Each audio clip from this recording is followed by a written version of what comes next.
Coup de tonnerre dans l'actualité du FC Barcelone. Le club catalan officialise la fin d'un chapitre avec l'un de ses anciens flops, pendant qu'en coulisses, un prodige brésilien de 17 ans s'apprête à poser ses valises en Catalogne.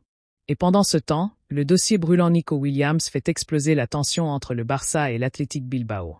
Dans cette vidéo, on décrypte tout, coulisses, enjeux financiers, réactions et avenir du Barça. Accrochez-vous, c'est du lourd. C'est désormais officiel, Ludovic, ancien milieu de terrain du Barça B, quitte le Hambourg SV pour rejoindre le club de Bruges. L'histoire entre le Néerlandais et le FC Barcelone aura été courte, décevante et surtout sans éclat. Recruté en 2019 à seulement 19 ans, Ress était présenté comme un futur patron du milieu. Mais il n'aura jamais foulé la pelouse avec l'équipe première en match officiel. 2 années fantomatiques, entre prêt et équipe B, puis un départ libre vers l'Allemagne. Aujourd'hui, le club Bruges mise 6 millions d'euros sur lui. Un joli montant pour un joueur qui n'a jamais vraiment percé dans l'élite. Une affaire qui arrange tout le monde, y compris le Barça, qui pourrait toucher un pourcentage sur la revente. Pendant que certains partent, d'autres arrivent. Et pas n'importe qui. Le FC Barcelone serait tout proche d'un accord avec Zé Lucas, 17 ans, véritable phénomène du sport Recife. Un milieu défensif au volume de jeu impressionnant, et Lucas a éclaboussé la Série A brésilienne de son talent malgré le marasme de son club. Aligné à plusieurs reprises face à des géants comme Corinthians ou Fluminense, il a impressionné par son intelligence de jeu, sa combativité et son calme. C'est un joueur avec de la personnalité et une bonne technique. À 17 ans, c'est exceptionnel. Formé au futsal dès l'âge de 8 ans, capitaine des U17 brésiliens, il a inscrit un but décisif en finale du championnat sud-américain. Résultat, plusieurs clubs européens sur le coup, dont le Barça, en négociations avancées selon Marca.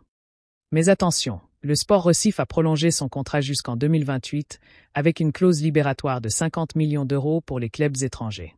Le Barça devra sortir le chéquier ou négocier finement.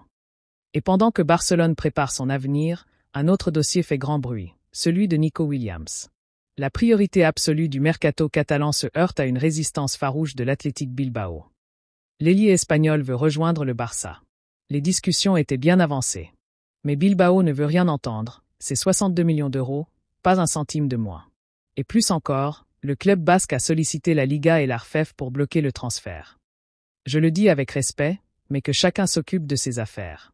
Je ne comprends pas que l'Athletic parle du Barça à la Liga. Ce n'est pas leur rôle. Une sortie médiatique rare, qui en dit long sur l'agacement côté Barça.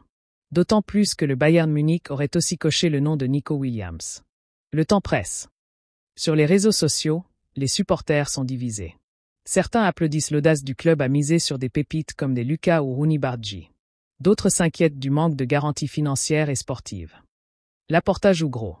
Si Nico ne vient pas, et qu'on mise encore sur des jeunes, la saison peut vite tourner au fiasco. Le Barça cherche à se réinventer avec un effectif jeune, mais chaque décision compte. Ludovic n'a pas été le seul flop. D'autres erreurs de casting pèsent encore sur la masse salariale. Et avec la pression de la Liga et du fair-play financier, il n'y a plus de place pour l'échec. Ludovic, un flop officiellement tourné vers d'autres horizons. Et Lucas, une étoile montante en approche. Et Nico Williams, un bras de fer à 62 millions qui embrase le mercato. Le Barça est à la croisée des chemins. Alors, selon vous, le Barça doit-il absolument recruter Nico Williams au prix fort ou continuer de miser sur les talents émergents comme les Lucas? Et que penser de la gestion passée avec des joueurs comme Ludovic? Dites-le nous en commentaire. N'oubliez pas d'aimer la vidéo, de vous abonner pour ne rien manquer du mercato catalan et d'activer la cloche pour ne rater aucun rebondissement.